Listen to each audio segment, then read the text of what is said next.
Wednesday's Loose Women live. It's Kay Adams, Kelly Brook, Janet Street Porter and Denise Welsh.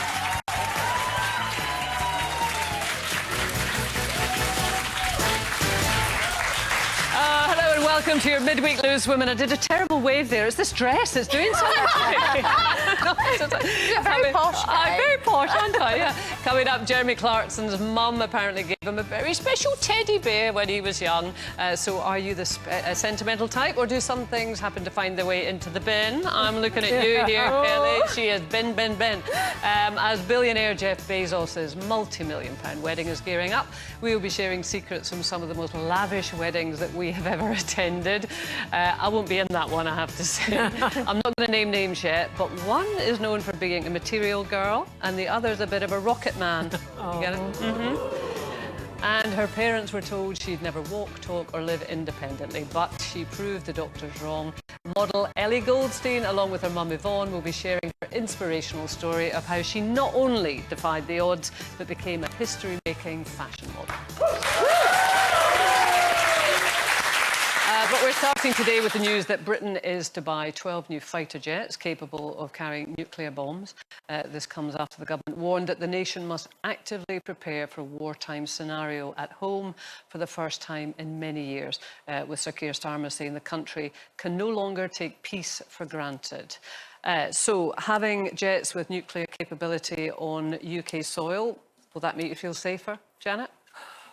Well, what bothers me about this scenario, we already have a nuclear capability on British soil, which is the Trident submarine, which is Faslane in Scotland, yeah. Based in Scotland. And these jets, we're buying 12 jets that can carry nuclear bombs, and those bombs will be owned by the Americans and will be stored on British soil. Now, that's the part of the deal that bothers me. We haven't had nuclear weapons here since 1998, and now we're going to have them back again. Well, I mean, apart from the ones in Scotland, but that's a submarine, so it's a different submarine. Kind of but on the other hand, playing devil's advocate, I can see that if you're going to fight a war using with the threat of nuclear weapons coming your way, it's not good enough to only offer submarines an underwater capability of fighting back. And I can see that we need weapons in the air. But what bothers me is that these bombs are going to be controlled by a country whose leader not only swore at a press conference yesterday, but who is erratic, to say the least. But that's it. We live in an interconnected world, don't we? You know, I mean, Keir Starmer has taken a decision, but of course that is, he's not making any decisions in isolation. It's with the rest of Europe and it's with America, and clearly Trump is in the driving seat. I mean, you've given a very clear explanation of that, Janet, which is good, but there's so much information out there. There's so much. I mean, I wake up every morning and I just reach for my phone just to get an update on what is going on, like what... you're so overwhelmed with it at the moment, and how much misinformation is out there. Just to try and kind of figure out what is real, what isn't, with the use of AI. I've got memes coming up on my phone, and I'm like, is that a real situation? Is that a fake situation? This has been going on now for a long time, where we're just bombarded, aren't we? Left, right, and centre with all of this, and it's just I mean, how do you not get stressed about it? How do you not live in fear?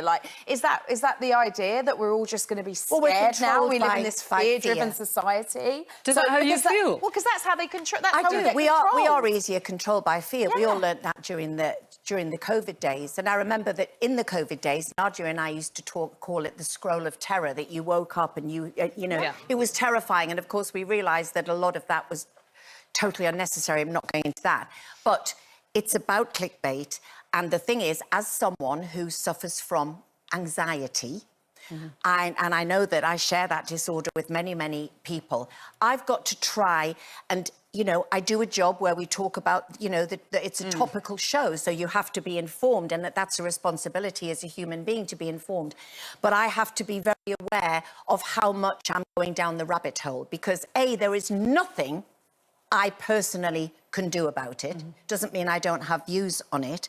I get furious that I understand we have to be defended, but with all of the domestic problems at home, that we suddenly can find these millions and trillions of dollars, you know, for the you know, and I understand it's a war. But if there is an budget and existential threat, what will we do? And also, what Keir Starmer would argue is that actually, ironically, it will drive economic growth, whether or not you agree with that or not, but that would be part of his thing. But just on the information that is out there, the wealth of information, do you have certain sources that you trust? Because there are what would be called reputable news sources I no longer out there. trust any You don't trust legacy any of them? media. Well, Janet, I'm asking you, where do we go? Where do you go? Well, I would say the BBC is the national broadcaster, and they have the BBC Verify service where they go through and check facts on air and explain it very, very clearly. And now with AI, that is really essential. But the fact of the matter is we also have an American president who, when something might be true, but he doesn't like it, uses the term fake news, fake information. So he uses the word fake just because he doesn't like something, and that makes the whole situation even worse. But as a journalist, I do think most complex situations can be explained so people can understand them, but I can't take away from the fact that Denise is right. We do seem to live now in a time where things have been ramped up to a more frightening level. But at the same time, what should we do about that? Surely it's better for Britain to be part of Europe, to have a defensive system within Europe, to do what we need to do, so that we operate as a group, not in isolation. I mean, I would personally agree with you, but we've got Europe generally being all kind of reasonable and, you know, trying to sort of navigate huge male egos. You've got Donald Trump in his late 70s who's thinking about his legacy. He wants a Nobel Peace Prize. It's about his legacy. You've got Putin who's in his 70s who's thinking about his legacy. You've got Netanyahu who's in his 70s who's trying to save his political skin, quite frankly.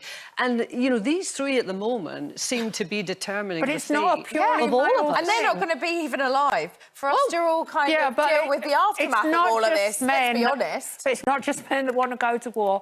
Remember Maggie Thatcher, Ladies Not for Turning, the Falklands War. We were definitely at war so you don't think it's with a male-female Argentina thing over at a all? tiny island. You don't think it's a male-female thing? No, not necessarily. No. I think it's more... I don't think it is just a male thing. No, I do not.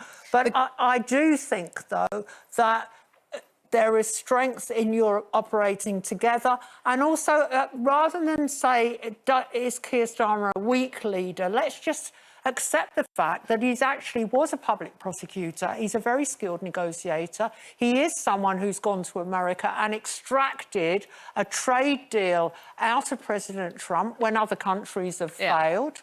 Yeah, and I mean, he certainly put his ego to one side. Yeah, and he doesn't appear to be burdened by an ego, and you're seeing that as a sign of weakness. Some people would see it as a sign of strength. And the good thing is that Kelly has topped up on her tinned peaches. Well, that's good. Oh, my God, that Del Monte fruit salad, prepper. that lasts forever. That stays in the cupboard forever. I just buy everything. Panic buy. I'm an absolute panic buyer. This is a classic loose woman left turn here. How did we get from Donald Trump to tinned He's peaches? going to lighten the mood. Okay, well, listen, let's...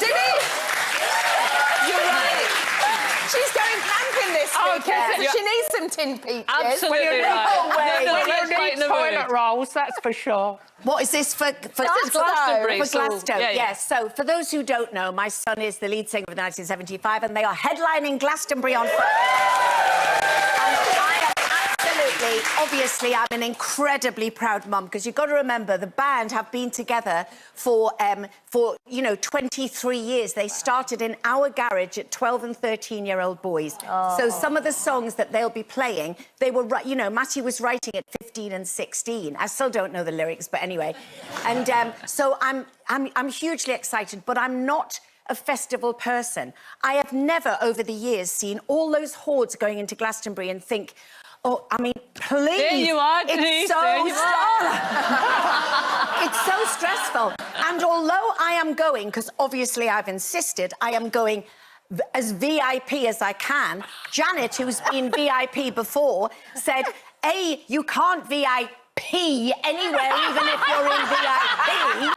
So she's told me to take a shiwi or a yogurt carton, she said. Have you ever used a shiwi, Janet? No, I use a yogurt carton. I'm not going to ask anyone. Excuse me, when I went to Glastonbury, I didn't go out the front. I'd seen those pictures. My idea of hell, I'd never camp with other people. I'd camp in a remote I'm not place. camping either. Oh, I know, not camping, very wise move. I arrived at Glastonbury on a Saturday night. 10 minutes before the band I came to see went on stage, arrived in a limo, backstage, had all the correct passes, walked past all the porter cabins backstage, stood on the side of the stage, watched it, looked at a giant, frighteningly large sea of people, applauded like mad. It was fantastic. Back in the limo. Back in the limo. Back in the limo. Hotel. So when did the yogurt carton come in?